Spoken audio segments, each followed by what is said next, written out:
Hello नमस्कार साथियों, स्वागत है आपका आरएनयू नर्सिंग क्लासेस के इस ऑनलाइन प्लेटफॉर्म पर। एक बार फिर से मैं राजेश देवंदा आप लोगों का हार्दिक स्वागत और अभिनंदन करता हूं। दोस्तों, यदि आप भी तैयारी कर रहे हैं नर्सिंग ऑफिसर की और उस नर्सिंग ऑफिसर की तैयारी के लिए आपको चाहिए शानदार प्लेटफॉर्म, बहुत ही शानदार वाला प्लेटफॉर्म चाहिए, तो आप सही प्लेटफॉर्म पे हो। हम बात कर रहे हैं आरएनयू नर्सिंग क्लासेस, जिसके अंदर महा ऑफर चल रहा है। आपके कृष्ण जन्माष्टमी के उपलक्ष्य में आपको 12 महीने की जो टेस्ट सीरीज है वो मिनिमम प्राइस के अंदर 250 रुपीज़ के अंदर 12 महीने की टेस्ट सीरीज की प्राइस आप ले सकते हैं। तो बने रहिए हमारे साथ में। यदि आपको ये ऑफर की जरूरत हो तो आप डिस्क्रिप्शन बॉक्स में हमारी एप्लीकेशन का लिंक है, वहीं पे कॉन्टैक्ट नंबर दिया हुआ है, उस कॉन्टैक्ट नंबर पे आप हमसे कॉन्टैक्ट कर सकते हो और दिए गए नंबर पे कॉल कर सकते हो, या फिर जो एप्लीकेशन का लिंक है उसको डाउनलोड कर सकते हो प्ले स्टोर से। तो इसी के साथ में, इसी पॉजिटिव थॉट के साथ में चलते हैं आज के अपने टॉपिक की तरफ। अपना जो आज का टॉपिक क्लास जो होने वाली है वो क्लास होने वाली है, बहुत ही शानदार क्लास होगी। ये जो क्लास है वो है पीडियाट्रिक नर्सिंग से रिलेटेड, बच्चों से रिलेटेड। जी हाँ, छोटे छोटे बच्चों से रिलेटेड आपको जो क्वेश्चंस है, एग्जाम में जो क्वेश्चन पूछे जाते हैं, उन क्वेश्चंस की स्टडी आज आप करने वाले हैं, क्योंकि बहुत इंपॉर्टेंट है। बहुत बार क्वेश्चन पूछे जाते हैं, तो एमसीक्यू सेशन आज आपका होने वाला है। एमसीक्यू सेशन होने वाला है किसका? पीडियाट्रिक नर्सिंग का। पीडियाट्रिक नर्सिंग का अपना एमसीक्यू सेशन होने वाला है, ठीक है। तो बने रहिए हमारे साथ में। बहुत शानदार शानदार क्वेश्चंस प्रीवियस ईयर्स में पूछे गए जो क्वेश्चंस हैं उनके बारे में हम डिस्कशन करेंगे। और ये जो क्वेश्चन है मैं आपको गारंटी के साथ में लिख सकता हूं कि आने वाली नॉर्सेट और आरआरबी के एग्जाम में इनमें से काफ़ी क्वेश्चंस आपको देखने को जरूर मिलेंगे। तो बने रहिए हमारे साथ में। क्लास को लाइक और शेयर नहीं किया तो आप जरूर शेयर करें। चलते अपने फर्स्ट क्वेश्चन की तरफ। शानदार क्वेश्चन आपकी स्क्रीन पे है, आप इसको पढ़ लें कि a family has decided to withhold. एक छोटा से बच्चे को लेके आई ये फैमिली, उसने डिसाइड किया है कि विथहोल्ड करना है extra ordinary care for a newborn with severe abnormalities. Question को बार बार पढ़ना है मेरे बच्चों। क्वेश्चन जो है ना वो पढ़ना बहुत इंपॉर्टेंट है।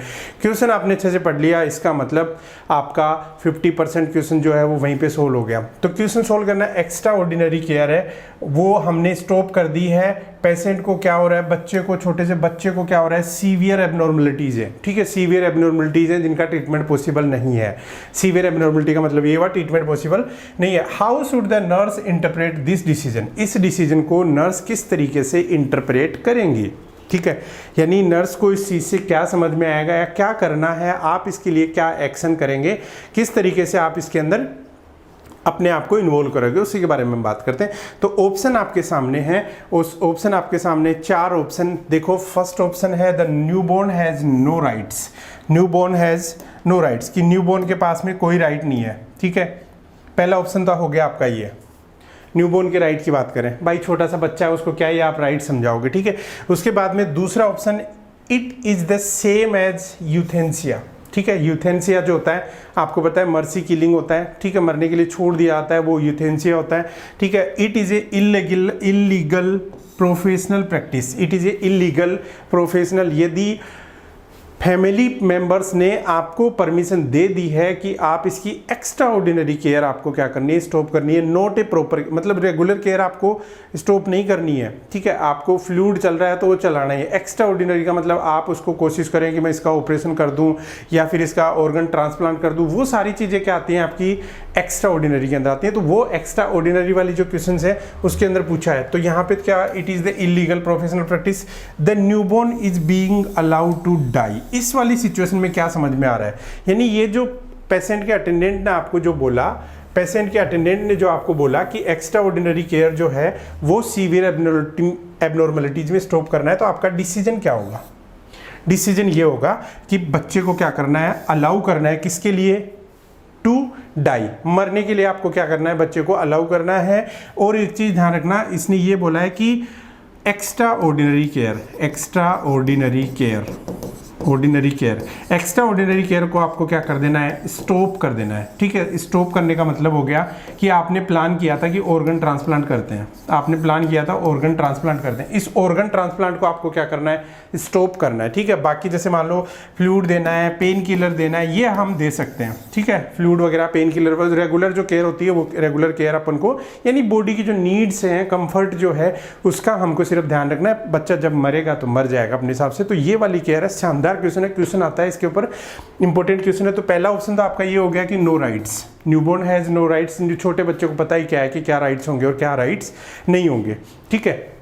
तो छोटे बच्चे को ये पता नहीं होगा। दूसरा सेम एज यूथेंसिया, यूथेंसिया का मतलब होता है मर्सी किलिंग हो जाता है, ठीक है, उससे इस लाइन का कोई रिलेशन नहीं है। It is the illegal professional practice, illegal professional practice ये नहीं है, ये हम कर सकते हैं, ठीक है, यदि घर वाले चाह रहे हैं तो हम उसको कर सकते हैं, तो इलीगल तो हो ही नहीं सकता। Newborn has being allowed to die, बिल्कुल राइट आंसर आपका। चलते हैं नेक्स्ट क्वेश्चन की तरफ। नेक्स्ट क्वेश्चन आपका स्क्रीन पे है, आप पढ़ सकते हैं इसको, कि ए nurse is planning an initial home care visit, ठीक है, एक नर्स जो है वो प्लान कर रही है इनिशियल होम केयर विजिट के लिए to mother who gave birth to a high risk infant.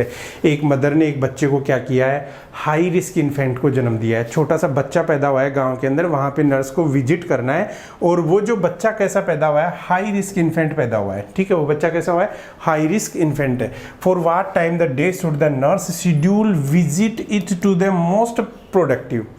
आप एज ए नर्स उस हाई रिस्क इन्फेंट को देखने के लिए कौन से टाइम में उस मदर के घर पे विजिट करेंगे आप?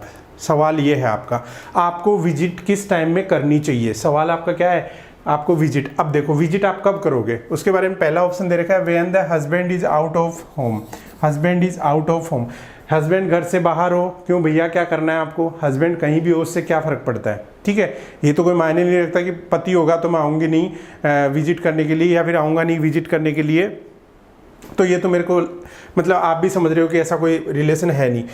Eight time of mother is feeding the patient, बच्चे को फीड करवा रही है उस टाइम में आपको विजिट करना है, नहीं, मदर और बेबी को दोनों को डिस्टर्ब हमको नहीं करना है कभी भी, ठीक है, यदि वो फीड करवा रही है तो लेट हर फीड, ठीक है। उसके बाद में at the time that is convenient for the family, family की कन्वीनियंट के अकॉर्डिंग आप जा सकते हो वहाँ पे।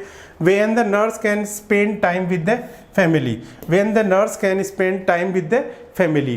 अब क्या होता है फैमिली डिसीजन, इसमें आपको क्या देखना है कि देखो फैमिली का कन्वीनियंट है उस टाइम में आपको जाना चाहिए। दूसरा कि when the nurse can spend time, family का कन्वीनियंट आप ये बोल देंगे घर पे कोई नहीं है आप जाके देख के आ जाओ, आपको तो कन्वीनियंस ये होता है भाई घर वाले क्या चाहते हैं, घर वाले ये चाहते हैं कि हमको कोई डिस्टर्ब ना करे, ठीक है, किसी के घर पे बच्चा हुआ है, बच्चा पैदा हुआ है तो अड़ोसी पड़ोसी से हेल्प ली जाती है, कोई आंटी वगैरह, या फिर लास्ट में क्या होता है अपनी बहन वगैरह को बुलाते हैं तो कि ठीक है केयर के लिए, ये सारी वो सब लोग ये चाहते हैं मुझे शांति से कोई रहने दिया जाए। उस सिचुएशन के अंदर क्या होगा, आपको किस टाइम पे उसको विजिट करना है, उस टाइम में करना है जिसमें आप जो है वो फैमिली के साथ में टाइम स्पेंड कर सको। ये इंपॉर्टेंट है क्योंकि बच्चे के लिए आपको क्या है, बच्चे छोटा सा बच्चा है, उस छोटे से बच्चे की इन्फॉर्मेशन आपको कहाँ से मिलेगी, फैमिली मेम्बर से। जितनी ज़्यादा फैमिली मेम्बर्स होंगे उतनी ही बच्चे की क्या मिलेगी, अपन को इन्फॉर्मेशन मिलेगी। तो क्लियर है, ये बात समझ में आई होगी कि आपको उस टाइम में उस बच्चे की विजिट करना है जब फैमिली आपके साथ में टाइम स्पेंड कर सके, उस टाइम में आपको उसकी विजिट करना है। तो राइट आंसर इज फोर्थ, यानी चौथे नंबर का जो ऑप्शन है वो बिल्कुल सही ऑप्शन है कि आपको जैसे ही विजिट करोगे, विजिट उस टाइम में करना जब फैमिली जो है आपके साथ में टाइम स्पेंड कर सके। आई थिंक ये आपको समझ में आया होगा। चलते हैं नेक्स्ट क्वेश्चन की तरफ। नेक्स्ट क्वेश्चन आपकी स्क्रीन पे है। नेक्स्ट क्वेश्चन क्या बोल रहा है, what is the first action of a nurse, nurse का पहला एक्शन क्या होगा, should take before administering a tube feeding to an infant. एक छोटा सा बच्चा है, जन्मा हुआ बच्चा है, उस बच्चे को हमको क्या देना है, ट्यूब फीडिंग देनी है, यानी उसको क्या लगी हुई है, आरटी लगी हुई है या फिर इन्फेंट फीडिंग ट्यूब लगी हुई है, ठीक है। उस ट्यूब के थ्रू आपको क्या देना है, उसको फीडिंग देनी है। अब आपका पहला एक्शन, फर्स्ट एक्शन क्या होगा, चलो कमेंट करो। ऑप्शन आंसर आपके सामने ऑप्शन, इसका कमेंट करो कि कौन सा ऑप्शन होगा। पहला, irrigate the tube with water. दूसरा, offer a pacifier to a infant. Slowly instill 10 ml of formula. Place the infant in the Trendelenburg position. आपके सामने स्कोर में स्क्रीन पे ऑप्शन है, जरूर कमेंट करें इसके बारे में।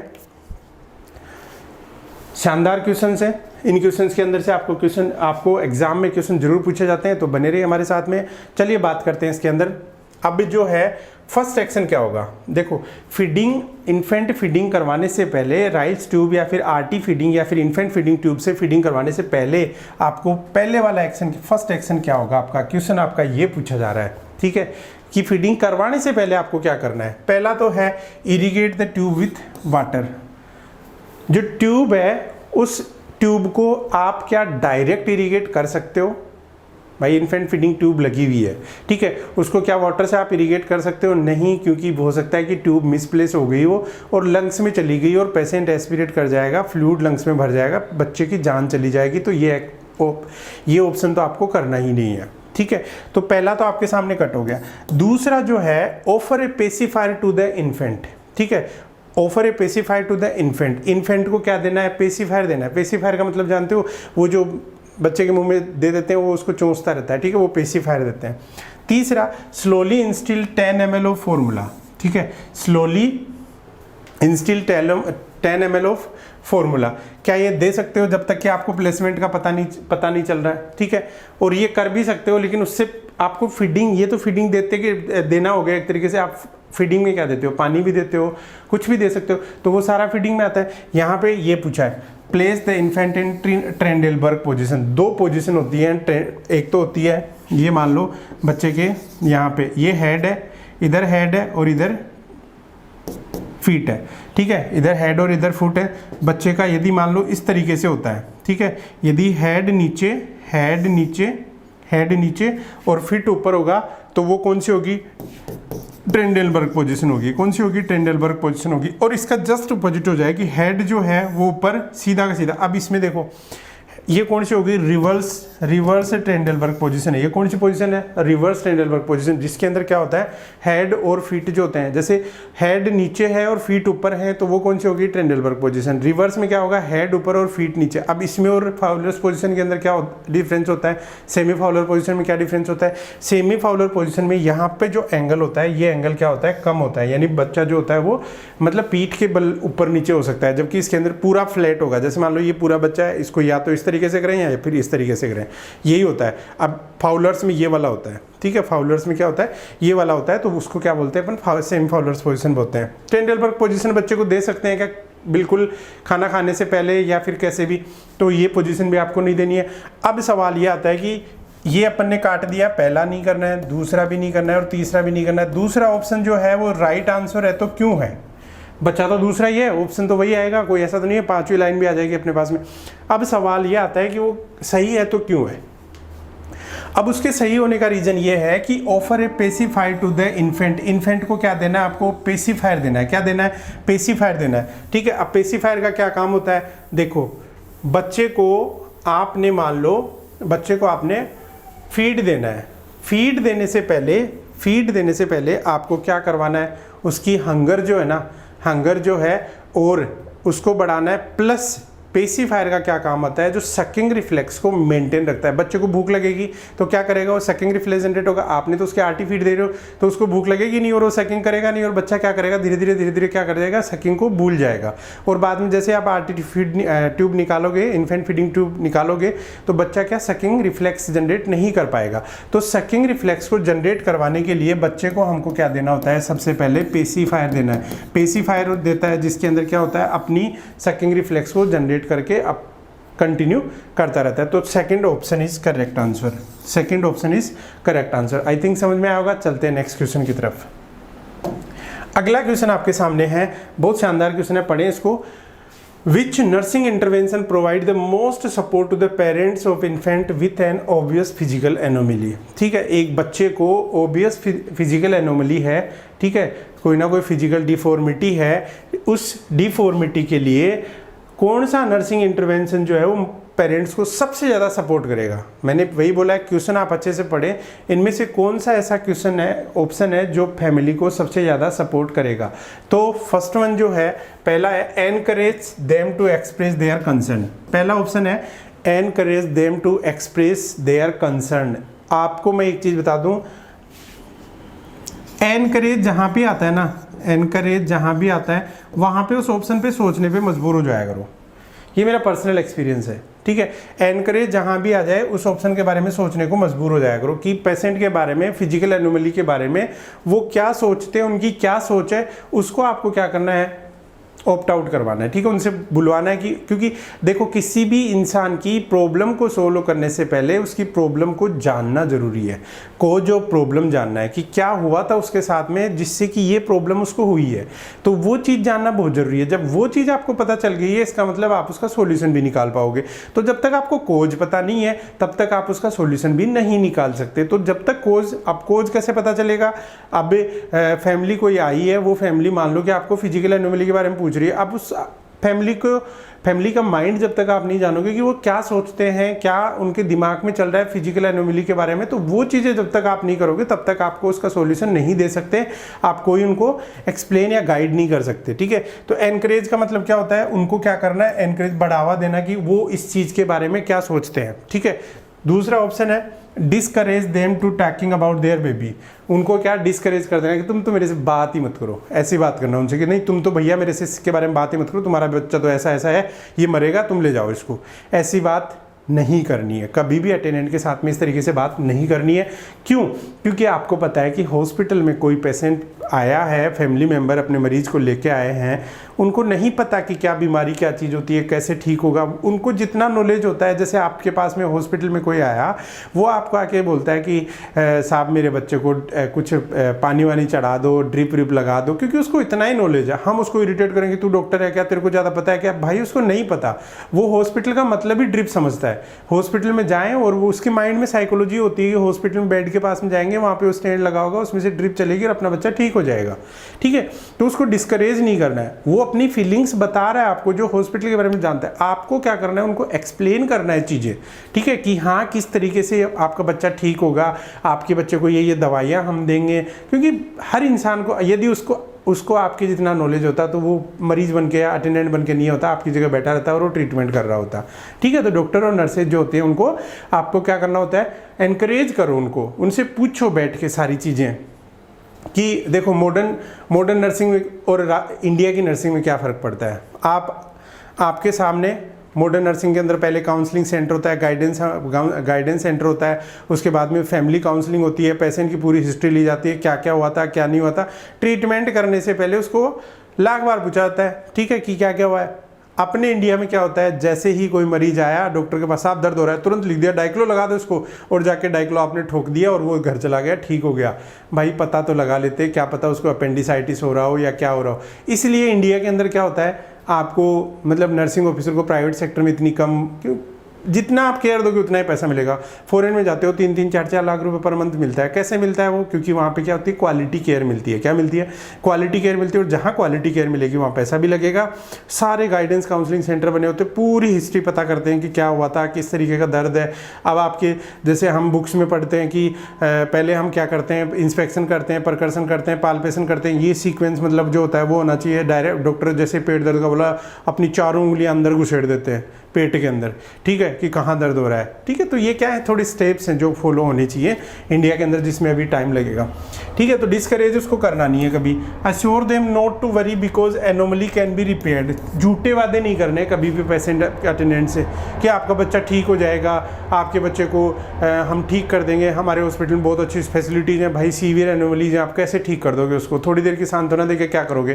फिर उसको क्या होगा, उसमें एग्रेशन नहीं आएगा आपके प्रति कि आपको पता नहीं था तो मुझे ये क्यों बोला, मैं दूसरे हॉस्पिटल में ले जाता, मेरा बच्चा ठीक हो जाता, ये वो कई बातें चलती रहती हैं। तो आपको क्या करना है, गलत इन्फॉर्मेशन नहीं देनी है आपको, ठीक है।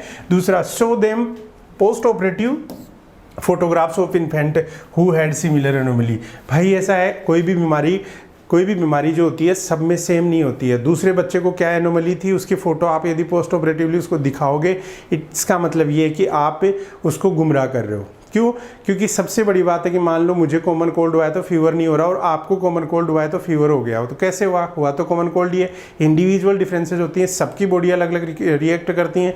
क्या पता उस बच्चे की बॉडी की क्या सिचुएशन थी कि आप उसको फोटो दिखा रहे हो, देखो बच्चा ठीक हो गया था। फालतू के झूठे वादे आपको नहीं करने।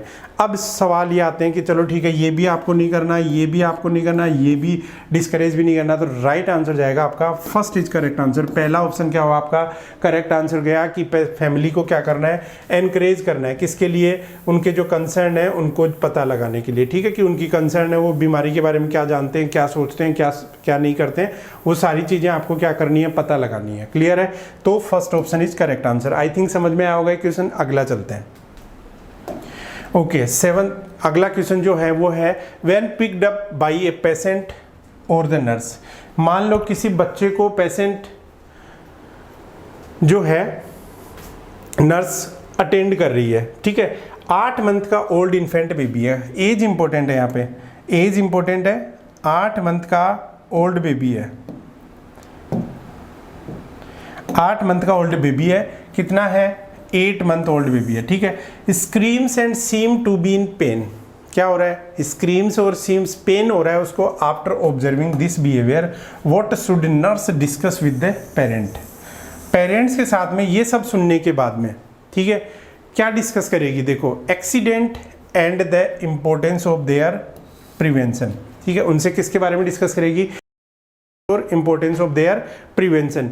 Limit play time with the other children in the family, इसके लिए क्या करेंगे, लिमिट करेंगे प्ले टाइम उसके लिए। दूसरा any other behaviour that parent may have noticed or food and specific vitamins that should be given to the infant. अब यहाँ पे आपके सामने सवाल ये आया है कि पिक्ड अप बाय पेरेंट और ए नर्स। नर्स और पेरेंट जो है किसी बच्चे को 8 महीने को बच्चे को उठा रहे थे और उठाने पे पता चला कि वो स्क्रीम्स और पेन हो रहा है उसको। After observing this behaviour what should nurse discuss with the parents. Comment करो, इसका आंसर जो है वो करेक्ट करो, कमेंट में जरूर लिखो।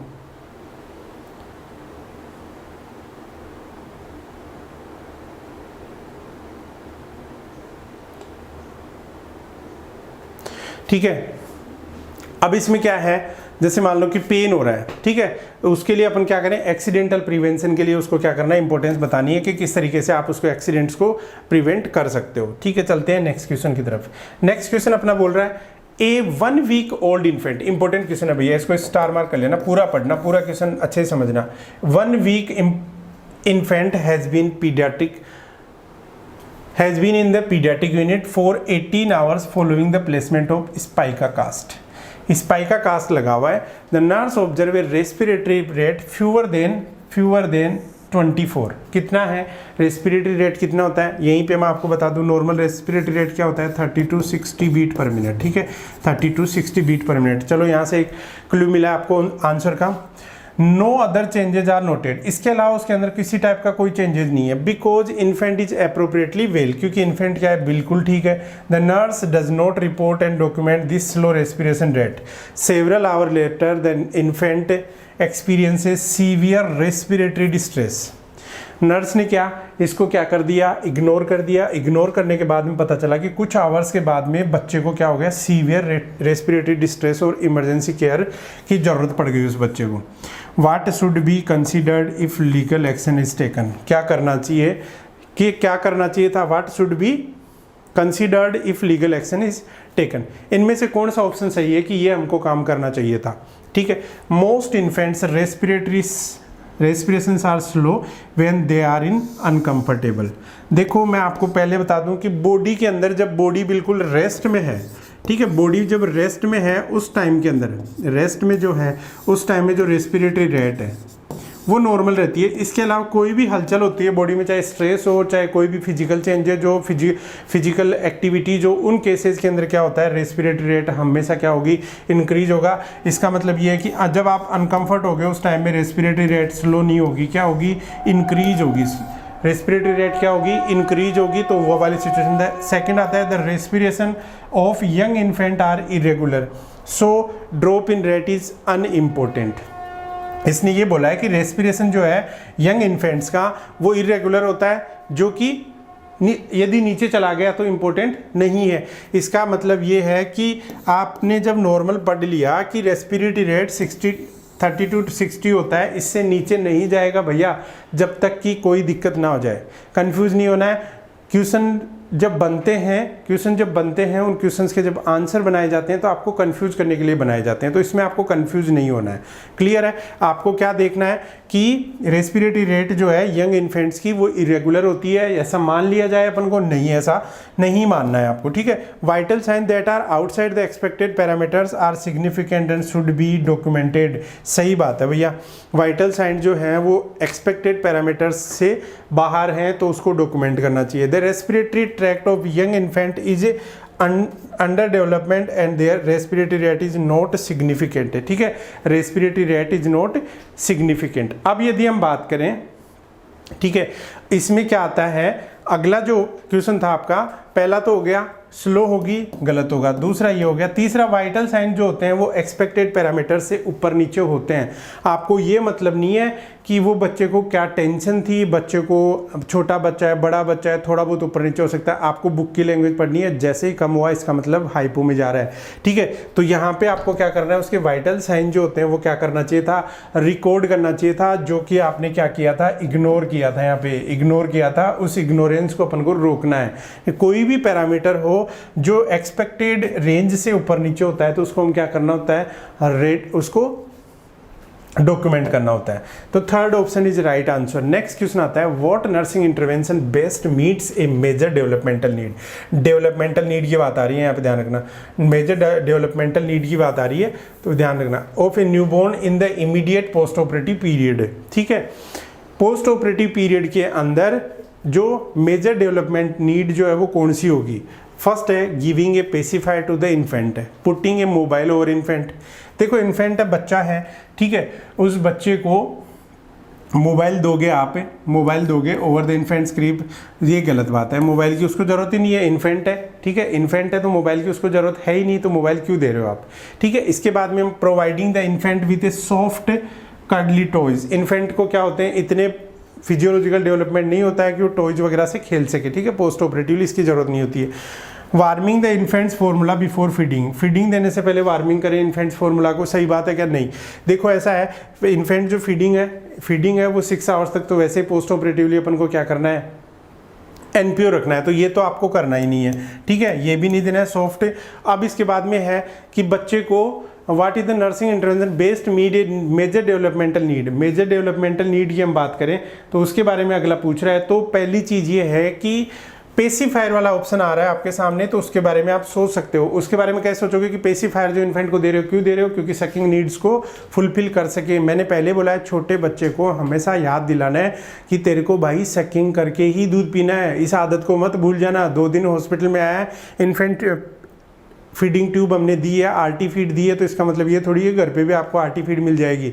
उसको याद दिलाना है, उसको फील करवाना है, उसको हमेशा अपन को पेसिफायर देना है, जिसकी वजह से वो क्या करेगा, अपनी सकिंग जो नीड्स होती हैं उन नीड्स को फुलफिल कर पाएगा। तो इसका जो राइट आंसर जाएगा वो आएगा, फिजियोलॉजिकल पूछा आपसे, ठीक है, मेजर डेवलपमेंटल मीट्स पूछा है कि कौन सा मेजर डेवलपमेंटल मीट आपको यूज करना है इसके अंदर, तो राइट आंसर हो जाएगा आपका, बच्चे को क्या देना है, पेसिफायर देना है, ठीक है, पेसिफायर देना है बच्चे को, जिससे कि उसके ओरल नीड्स। दूसरा क्या था, मोबाइल। छोटे बच्चे को मोबाइल का क्या यूज है भाई, मोबाइल के ऊपर पहली चीज तो यंग इन्फेंट की बात करें तो वो फोकस ही नहीं कर पाएगा, ठीक है। उसके अलावा दूसरा जो है, तीसरा ऑप्शन जो था वो क्या है, सॉफ्ट टिश्यूज वगैरह, यंग दिख रहा है यहाँ पे आपको, तो उस बच्चे को क्या कर रहा है, आप यदि टॉयज दोगे तो उसका कोई इंपॉर्टेंस है नहीं, तो ये चीज़ें होंगी नहीं, वार्मिंग आपको करना नहीं है। क्लियर है। अगला क्वेश्चन आता है, अगला क्वेश्चन है आपके सामने है, पढ़ो इसको।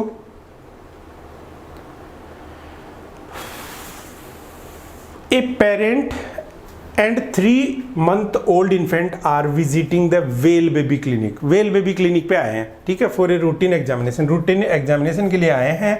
What should the nurse include in the accidental prevention teaching plan. आप एज ए नर्स और वहाँ पे एक्सीडेंट के प्रिवेंशन की टीचिंग प्लान उस बच्चे को देना है वेल बेबी क्लिनिक के ऊपर, तो आप क्या देंगे, क्या समझाएंगे उसको रूटीन एग्जामिनेशन के टाइम में।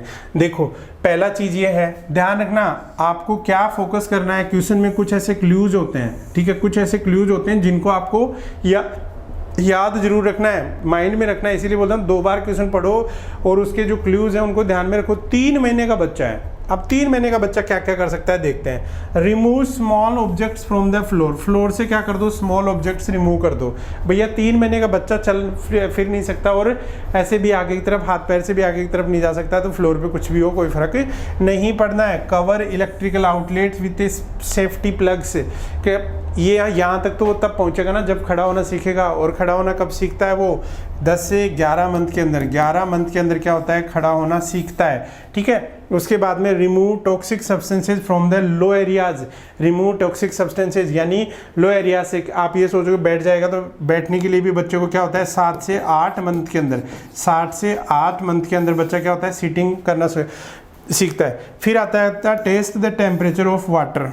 Test the temperature of water before bathing. बच्चे को बाथिंग देने से पहले बच्चे का टेम्परेचर जरूर चेक कर ले, क्योंकि एक्सीडेंटली बच्चे को टेम्परेचर का पता चलता नहीं है और आपने गलती से उसके ऊपर पानी डाल दिया जो गर्म था, तो आपको बच्चे को क्या करना है? नहलाने से पहले जो टेम्परेचर आपने पानी जो यूज़ किया है, उस पानी को क्या है? टेम्परेचर आपको यूज़ कर लेना है। तो ये इंपॉर्टेंट आपके लिए सारी चीज़ें ये अलग अलग हैं कि फ्लोर के ऊपर चलना, क्रिवलिंग जो होता है 5 से 6 मंथ के अंदर बच्चा जो होता है वो हाथ और पैर से आगे रेंग के चलता है, क्रेवलिंग करता है।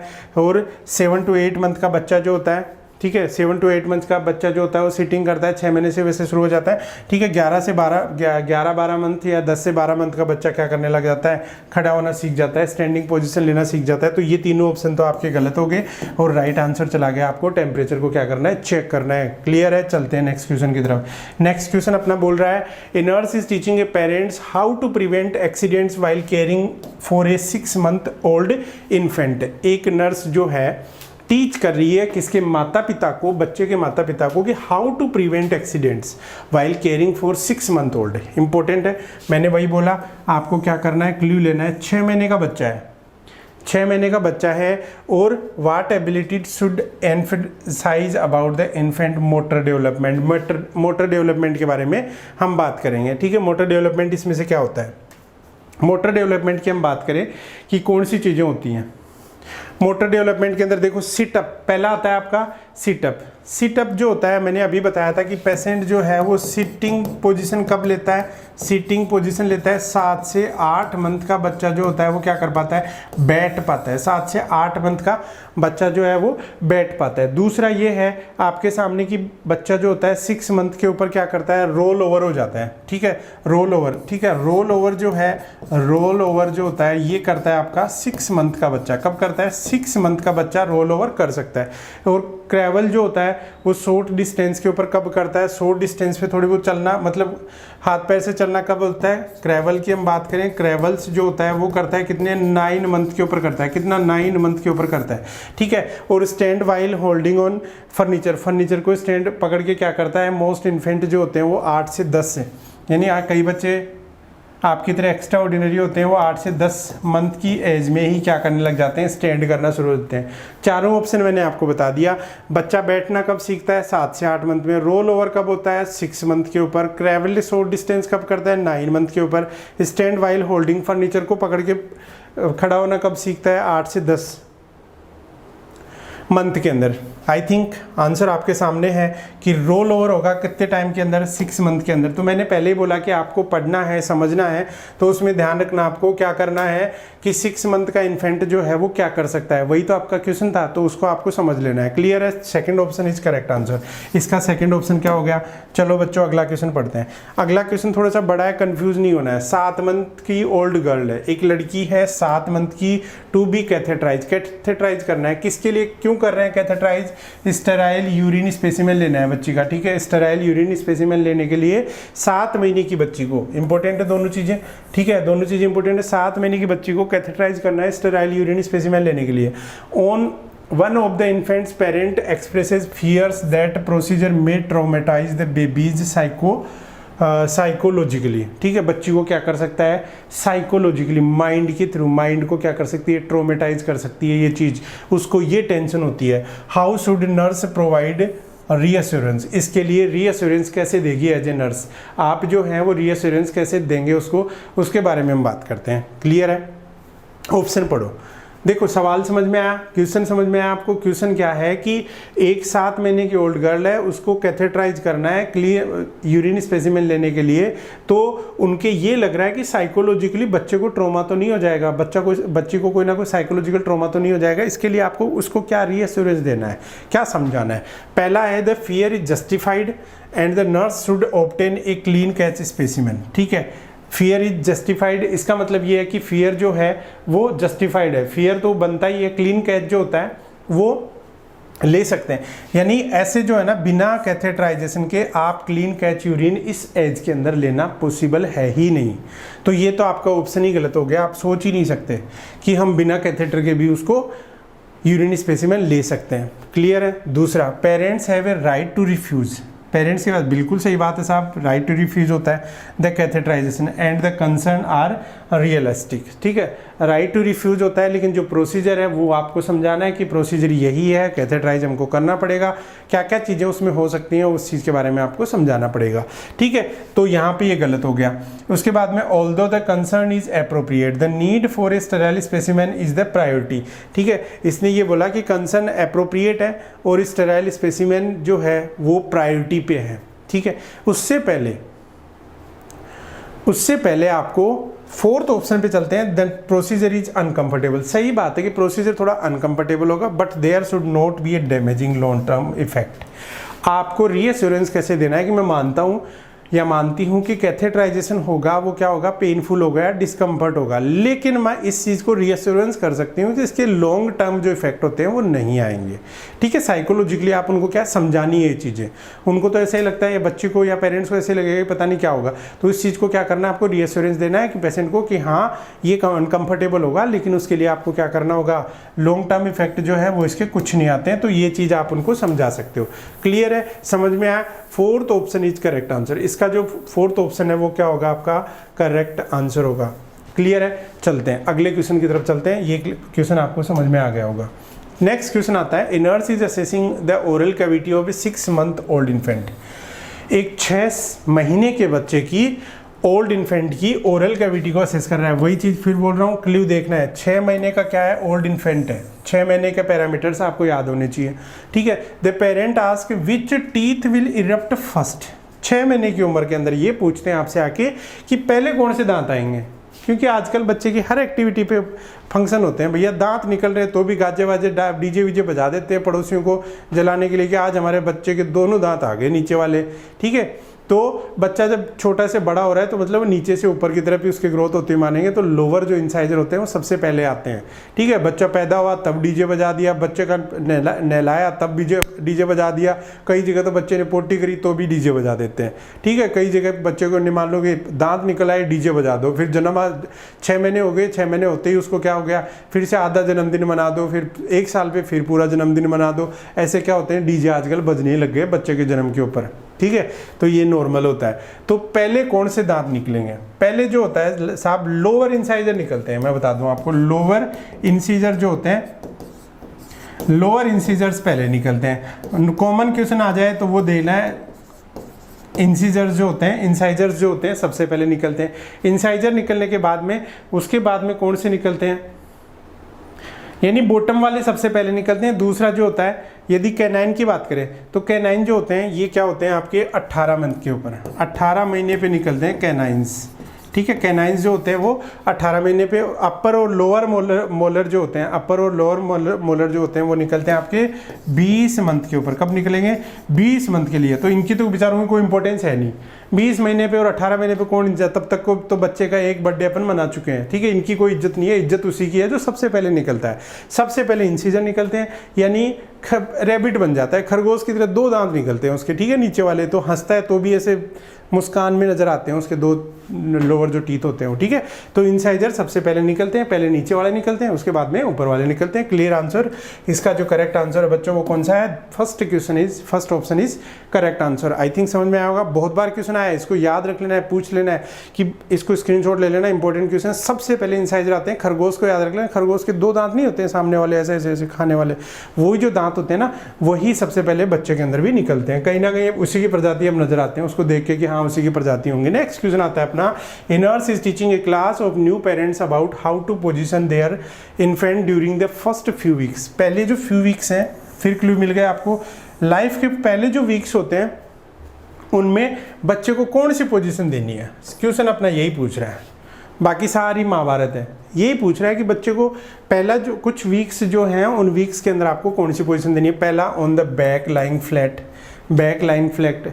इसमें क्या होता है, यदि बच्चे को आपने लाइंग फ्लैट लिटाया है, मान लो सीधा लिटाया है, तो इसको क्या हो सकता है, बच्चे को दिक्कत हो सकती है, ठीक है, यानी बच्चे को सांस लेने में दिक्कत हो सकती है, ठीक है, इन्हीं से एपनिया हो सकता है बच्चे को, लॉन्ग टाइम तक कई दिक्कतें आती है। दूसरा है on either side lying flat, flat रख के आप आइदर साइड दे सकते हो, head slightly elevated on the left side, head slightly elevated on right side, ठीक है। तो इसके लिए क्या है, इसके लिए जो है बच्चे की जो पोजीशन है, पोजीशन सडन इन्फेंट, इसमें से क्वेश्चन क्या था अपना, nurse teaching a class new parents about how to position infant during the first week. First week के अंदर कौन सी पोजीशन जो है वो देंगे अपन। अब आपने नाम सुना होगा sudden infant death syndrome, sudden infant death syndrome.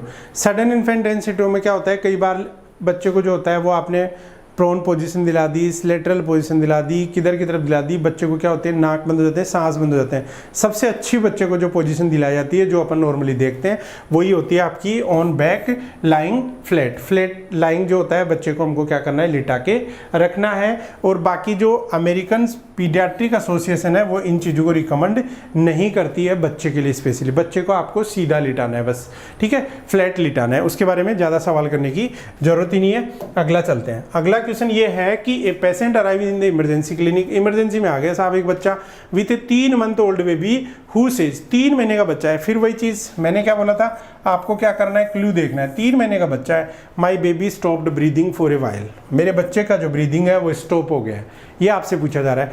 The infant have difficulty breathing, infant को कंटिन्यू डिफिकल्टी इन ब्रीदिंग है with prolonged periods of apnea, apnea भी प्रोलॉन्ग टाइम से है। Which assessment data should alert then nurses to suspect second baby syndrome. शानदार question आ गया साहब, second baby syndrome. कई मेरे दोस्त जो हैं गांव में देखा होगा, छोटे छोटे बच्चों को ऐसे उछाल के पैक कैच करते हैं, ऐसे दिखाने के लिए, देखो मैं बच्चे को इतनी ऊपर उछाल के कैच सकता हूँ। और उस टाइम में जैसे कि आपको बताया कि बच्चे की जो क्रेनियल वॉल्ट होती हैं, क्रेनियल बोन्स जो होती हैं, ये बोन्स क्या होती हैं, कच्ची होती हैं। इधर से दबाओगे इधर वाली निकलेगी, इधर से निकला, तो उसमें क्या होता है, आपकी जो बोन्स होती हैं, जैसे बेबी के अंदर का जो मटेरियल होता है, ब्रेन के जो पार्ट्स होते हैं, वो पार्ट्स क्या होते हैं, फिक्स पोजीशन में नहीं होते हैं। अब तो जैसे आप और मेरी एज जो होगी, कितना ही मार लो इस पर कुछ ना होना है, ठीक है, पत्थर की तरह बना हुआ है ये, घर वालों ने मार मार के इसको मोर बना रखा है तुम्हारे सर को, ठीक है। तो ये चीज़ है, बच्चे के अंदर क्या होती है, बोन्स जो होती है ना प्रॉपर फ्यूज नहीं हो पाती हैं, तो वो क्या करेंगे इस तरीके से कि उसमें एक दूसरे के ऊपर स्लिप होती रहती है। जब आप उसको बच्चे को इस तरीके से ऐसे ऐसे होल्ड करोगे तो ठीक है, तो अंदर के जो मटेरियल होता है, ब्रेन वगैरह जो होते हैं, उनके अंदर इंजरी हो सकती है, परमानेंट इंजरी होती है उसमें। और वो परमानेंट इंजरी जो होती है, वो जो हुई है ना, उसको बोलते हैं second baby syndrome. Second baby syndrome उसी के बारे में पूछा जा रहा है। अब सेकंड बेबी सिंड्रोम के अंदर पूछ रहा है कि my baby stopped breathing, second baby syndrome, prolong period of assessment data should alert the nurse suspect. आपको कैसे पता चलेगा कि बच्चे को सेकंड बेबी सिंड्रोम है? पहला ऑप्शन है birth occurred before 32 week gestation. 32 week gestation, देखो 32 वीक गेस्टेशन के ऊपर मान लो बच्चे का जन्म हुआ, तो जरूरी थोड़ी है उसको सेकंड बेबी सिंड्रोम होगा, ऐसा नहीं है, ठीक है। Lack of stridor and adventitious breath sound, यदि बच्चे को स्टिडोर हो रहा है और एडवेंटिशियस ब्रीदिंग साउंड है वो कम आ रही है, इसका मतलब क्या हो रहा है, स्टिडोर का मतलब बच्चा जब सांस लेता है तो एयर के पास होने की जो आवाज़ होती है वो आवाज़ नहीं आ रही है। नहीं आ रही का मतलब वो एबनॉर्मलिटी है। भाई सांस लेगा बच्चा तो सांस की आवाज़ तो आनी चाहिए ना, यदि नहीं आ रही इसका मतलब क्या हो रहा है, वो एबनॉर्मल है। तो इसको हम होल्ड पे रख देते हैं दूसरे को। तीसरा, previous episodes of apnoea lasting 10 से 15 सेकेंड्स, ठीक है। देखो बच्चे के अंदर 10 से 15 सेकंड तक यदि एपनिया कई बार हो भी जाता है तो ये कोई बिग डील नहीं है, ठीक है। ये इसका मतलब ये है कि short period of apnea of less than 15 second are expected at any age. किसी भी एज के ऊपर इसको हम क्या करते हैं, एक्सपेक्टेड मानते हैं कि 10 से 15 सेकंड के लिए अपन एपनिया मान सकते हैं। बच्चा जोर से रो रहा है, सांस भूल जाता है रोते रोते टाइम में, 10 से 15 सेकंड तो ऐसे ही निकल जाते हैं, तो वो एक्सपेक्टेड है, तो ये भी नहीं है, ठीक है। Retractions and use of accessory respiratory muscles, retractions आ रहे हैं, ठीक है। ये जो रिट्रैक्शंस जो होते हैं वो लैरिंजो ट्रेकियो ब्रोंकाइटिस के अंदर आते हैं। रिट्रैक्शन जो आएंगे बच्चे के अंदर लेरिंगो ट्रेकियो ब्रोंकाइटिस के अंदर आते हैं। इसके बारे में तो आपको बात ही नहीं कर रहा है, अपनी तो बात चल रही है किसकी, सेकंड बेबी सिंड्रोम की। तो सेकंड बेबी सिंड्रोम के अंदर क्या होगा, लैक ऑफ स्टिडोर, यानी सांस लेने में बच्चे को पता ही नहीं चल पाएगा कि बच्चा सांस भी ले रहा है, उसमें आवाज़ आना बंद हो जाएगी, तो वो सेकंड बेबी सिंड्रोम को इंडिकेट करती है। Second is correct answer. Clear है। चलते हैं अपने नेक्स्ट क्वेश्चन की। Parents of a sick infant talk with a nurse about their baby. ठीक है, सिक इन्फेंट है, ठीक है, उसमें क्या हो रहा है, parents of a sick infant talk with a nurse about their baby. One parent says I am so upset I don't realize our baby was ill. मैं बहुत ज़्यादा अपसेट हूँ, मैंने तो रियलाइज़ ही नहीं किया कि मेरा बच्चा बीमार है। What major indications of illness in an infant should the nurse explain to the parents. कौन कौन से, वॉट मेजर, क्लू देख लेना यहाँ पे, indications of illness, major indications of illness बच्चे के अंदर कौन कौन से होते हैं। छोटे बच्चे को आप भी नहीं पहचान पाओगे, आपने पीडियाट्रिक्स यदि नहीं पढ़ी होती ना तो आपको भी नहीं पता चलता कि छोटा बच्चा बीमार है।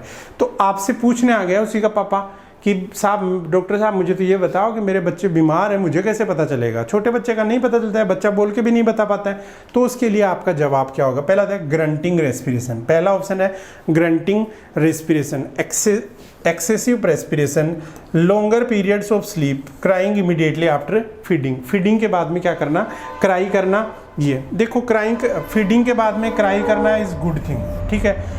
यदि मान लो स्लीप ले रहा है, वो भी एक बीमारी नहीं है, सोना भी कोई बीमारी नहीं है, ठीक है। एक्सेसिव प्रेस्पिरेशन, पसीना जो होता है वो भी एक बीमारी नहीं है। लेकिन बच्चे की बीमारी इंडिकेट करने वाली कौन सी है, ग्रंटिंग रेस्पिरेशन आना, ठीक है। रैपिड रेस्पिरेशन और ग्रंटिंग रेस्पिरेशन जो होती है वो किसको इंडिकेट करती है, रेस्पिरेटरी डिस्ट्रेस को। किसको, रेस्पिरेटरी डिस्ट्रेस, रेस्पिरेटरी डिस्ट्रेस को इंडिकेट करता है। किसको इंडिकेट करता है, रेस्पिरेटरी डिस्ट्रेस को। ग्रंटिंग और रैपिड रेस्पिरेशन आ रहा है, इसका मतलब वो किसको करेगा, अबे ये ग्रंटिंग करता है, इसका मतलब क्या होता है कि जो बॉडी के अंदर CO2 अकुमुलेट हो रही है, उस CO2 को बाहर निकालने का काम करता है ये, ठीक है। जो रिट्रैक्शंस आते हैं, यानी कोशिश करता है कि अंदर जो CO2 भर गई है उसको बाहर कर सकें। तो first answer is correct answer, यही पूछा है, ठीक है, कि मेरे बच्चे को बीमार है कैसे पता चले, यदि ग्रंटिंग आ रहा है और रिट्रैक्शंस आ रहे हैं, ठीक है, रिट्रैक्शंस आ रहे हैं, इसका मतलब बच्चा आपका बीमार है। चलते हैं नेक्स्ट क्वेश्चन। नेक्स्ट क्वेश्चन है, a newborn is admitted to the neonatal ICU। NICU में एडमिट हुआ है एक छोटा सा बच्चा, ठीक है, नियोनेटल ICU में एडमिट हुआ है with choanal atresia. Choanal atresia word आपको क्लू मिल गया, ध्यान रखना। Choanal atresia, which part of the infant body should the nurse assess. Choanal atresia का मरीज आया है, छोटा सा बच्चा आया है जिसको कोएनल एट्रेसिया है। आपको कौन सा बॉडी पार्ट आपको क्या करना है, ऑब्जर्व करना है। ऑप्शन है रेक्टम, नेजोफेरिंग्स, इंटेस्टाइन ट्रैक्ट और लेरिंजोफेरिंग्स। और मैं आपको बता दूं ये क्वेश्चन है ना, मैंने जब जितनी भी एग्जाम दिए हैं उन एग्जाम्स में 2 बार क्वेश्चन आया है, जिसमें से पहली एग्जाम में मैंने इसको गलत किया था, क्योंकि आपको पता है कोएनल, ठीक है, कोएनल, कोएनल तो हम क्या समझ रहे हैं, एनल कैनाल से समझ रहे हैं इसको। क्या समझ रहे हैं, एनल कैनाल से, जो अपनी सोच गलत है। और यहाँ पे रेक्टम वाला पार्ट दे ही रखा है, आप सीधा सीधा ऑप्शन क्या कर दोगे, रेक्टम कर दोगे। लेकिन कोएनल एट्रेसिया का मतलब मैं बता दूं आपको कि दोनों जो नेजल ओपनिंग्स होती हैं फेरिंग्स के पास में, ठीक है, नेजोफेरिंग्स जो होती हैं, नेजोफेरिंग्स जो दोनों ओपनिंग्स होती हैं उनमें से या तो एक या फिर दोनों क्या होती हैं, बंद होती हैं। नेजोफेरिंग्स की दोनों जो ओपनिंग होती है वो पार्शियली या कंप्लीट या सिंगल क्या होती है, बंद होती है। उसको क्या बोलते हैं अपन, कोएनल एट्रेसिया। मतलब बच्चे को क्या, सांस लेने में सिर्फ मुंह से सांस ले पाएगा, नाक से नहीं ले पाएगा, क्योंकि नाक तो उसके परमानेंट बंदी है। अब आपको क्वेश्चन ये पूछा है कि इस वाली सिचुएशन में आपको कौन से ऑर्गन का असेसमेंट करना है। तो ऑर्गन असेसमेंट में देखो, रेक्टम तो करेंगे नहीं, नेजोफेरिंग्स यही तो आता है, इसका ही अपन को क्या करना है, असेस करना है। इंटेस्टाइनल ट्रैक्ट पे जाना नहीं है। लेरिंजोफेरिंग्स जो होता है वो नीचे होता है, ठीक है, उसका अपने नेजल ओपनिंग जो होता है उससे कोई मतलब नहीं होता है। तो कोएनल एट्रेसिया के मरीज के अंदर आपको किसको ऑब्जर्व करना है, नेजोफेरिंग्स को। किसको करना है, नेजोफेरिंग्स को। समझ में आया बच्चों, समझ गए होंगे इसका आंसर। बहुत शानदार तरीके से आपको क्वेश्चन सोल्व करवाए जा रहे हैं। आगे अगला जो क्वेश्चन है वो क्वेश्चन है, what behaviour does the nurse anticipate while feeding a newborn with choanal atresia. फिर से वही क्वेश्चन आ गया, एक बच्चा है कोएनल एट्रेसिया को, तो उसके अंदर आपको क्या एंटिसिपेट करेंगे, बच्चा फीड करेगा, उस फीडिंग के टाइम में आपको पहले ही क्या पता चल जाएगा कि बच्चे को क्या दिक्कत होगी। आप तो अंतर्यामी हो भैया, आपने तो नर्सिंग कर ली, सारा पता चल जाएगा कि बच्चा ये करेगा तो वो हो जाएगा, वो करेगा तो ये हो जाएगा।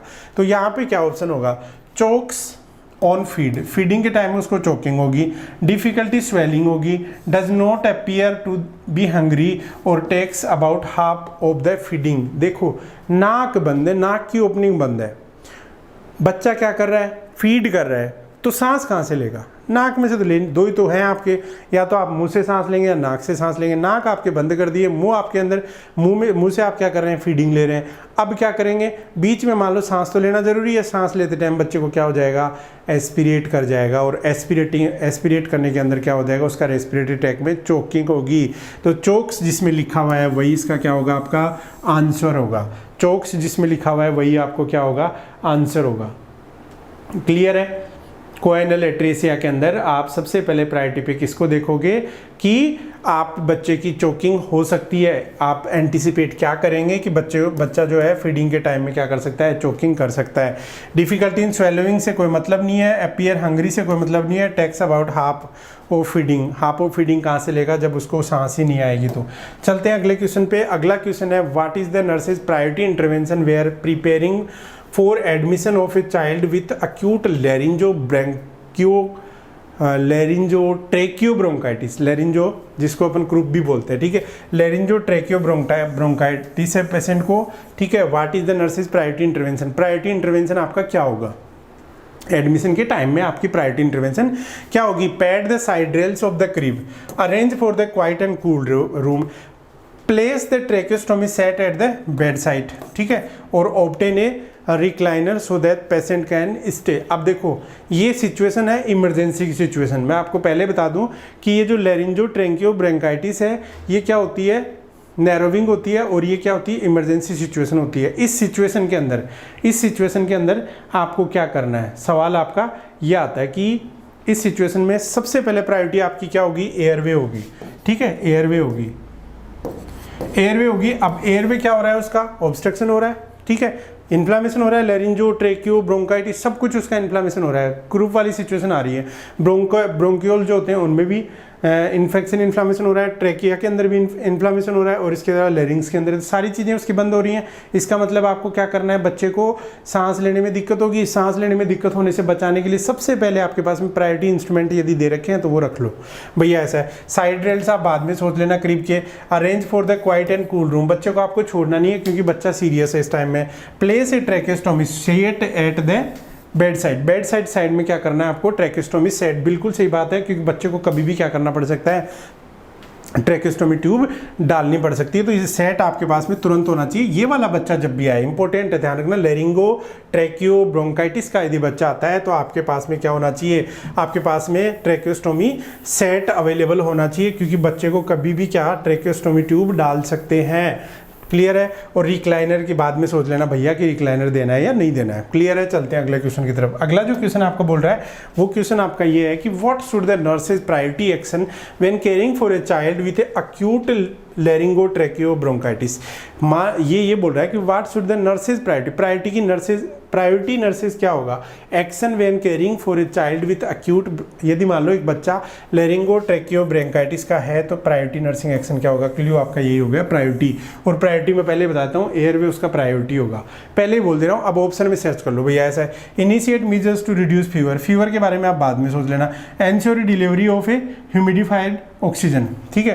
ह्यूमिडिफाइड ऑक्सीजन कहाँ से दोगे जब उसको सांस ही नहीं आ रहा है। Provide support to reduce the apprehension और continuously assess the respiratory status. बच्चे का रेस्पिरेटरी स्टेटस जो होता है वो कंटिन्यू असेस करना है। यदि मान लो बच्चे का रेस्पिरेटरी स्टेटस जो है वो डाउन जा रहा है तो आपको तुरंत इन्फॉर्म करना है। इन्फॉर्म करके बच्चे को क्या डालना है, ट्रेकियोस्टोमी डालना है, ठीक है, ट्रेकियोस्टोमी। तो ये प्रायोरिटी पे होगा आपका। आपको क्या देखना है, रेस्पिरेटरी असेसमेंट करना है उसका। रेस्पिरेटरी यदि स्टेटस सही चल रहा है तो ठीक है, ह्यूमिडिफाइड ऑक्सीजन और ये सारी चीज़ें तो मानते हैं चलेंगी, ठीक है। यहाँ पे क्या करना है, उसको असेस करते रहना है।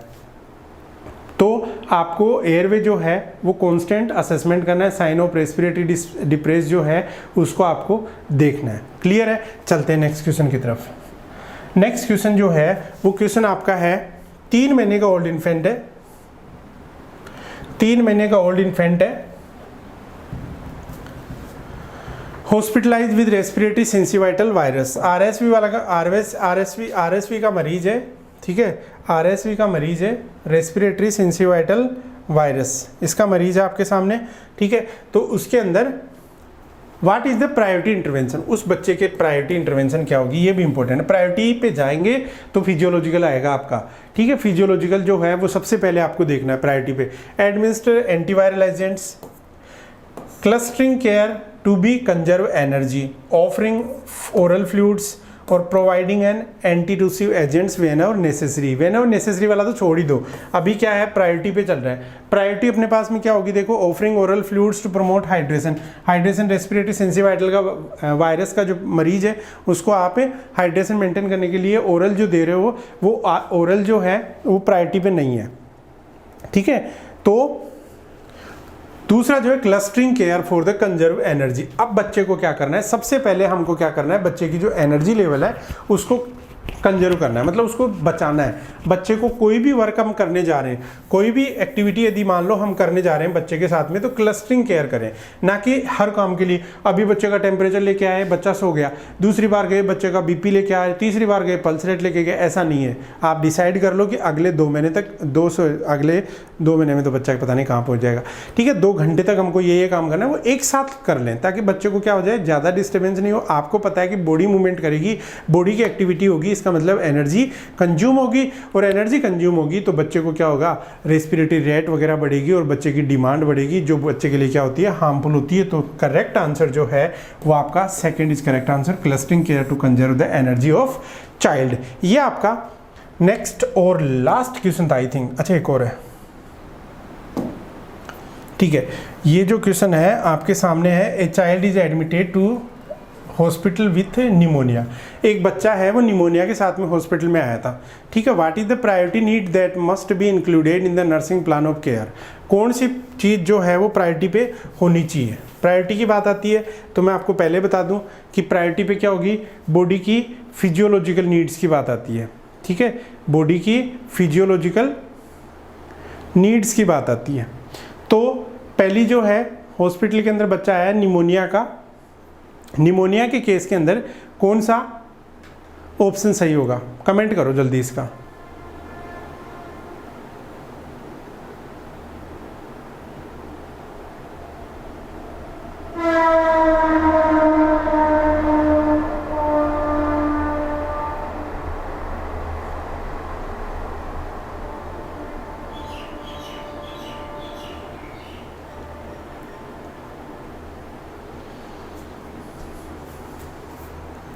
देखो,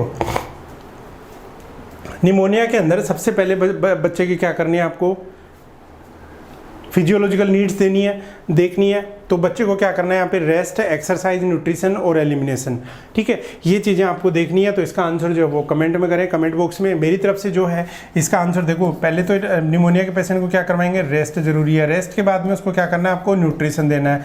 न्यूट्रिशन प्रॉपर है, बाकी एलिमिनेशन और एक्सरसाइज इतनी इंपॉर्टेंस रखते नहीं है, ठीक है। तो रेस्ट इसलिए जरूरी है कि निमोनिया के बच्चे को सांस लेने में दिक्कत होती है तो वो एनर्जी को कंजर्व वो कर सके। क्लियर है। तो आई थिंक आज की क्लास आपको समझ में आई होगी कि हम क्या देखना चाह रहे थे। क्लियर है। यदि आपको क्लास पसंद आई हो, क्लास को लाइक और शेयर जरूर करें।